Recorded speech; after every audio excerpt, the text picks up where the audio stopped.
promise at the heart of virtually every religion is that death is not final,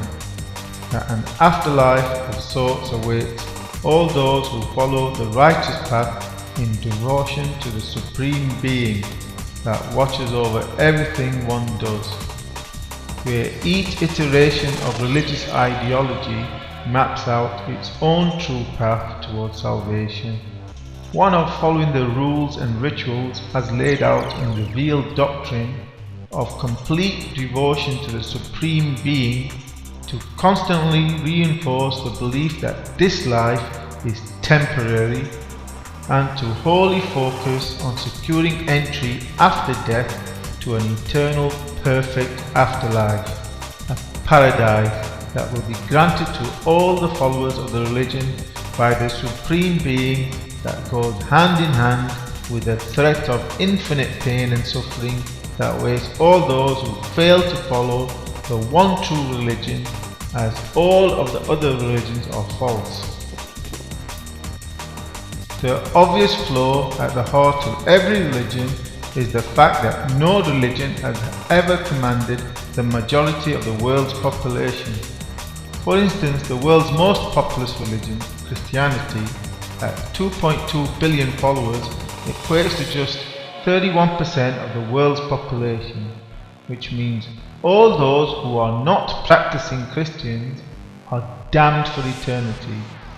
Worse still is that every religion has multiple sects with contradicting beliefs, which means that a sizable percentage of those following each religion also cannot be true followers of the faith.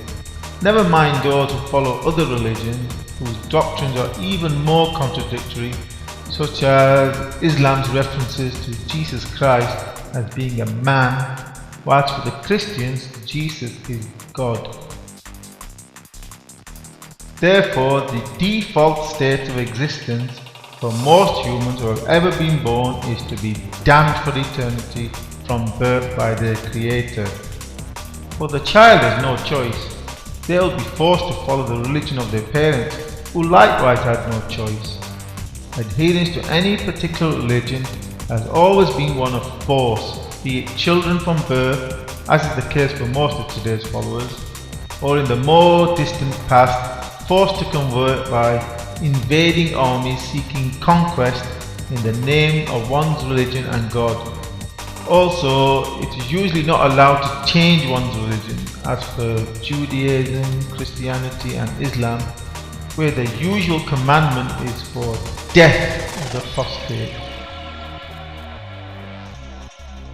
This illustrates that the idea of religion emerged following the human evolutionary adaptation of some 75,000 years ago that allowed humans to imagine and believe in that which does not exist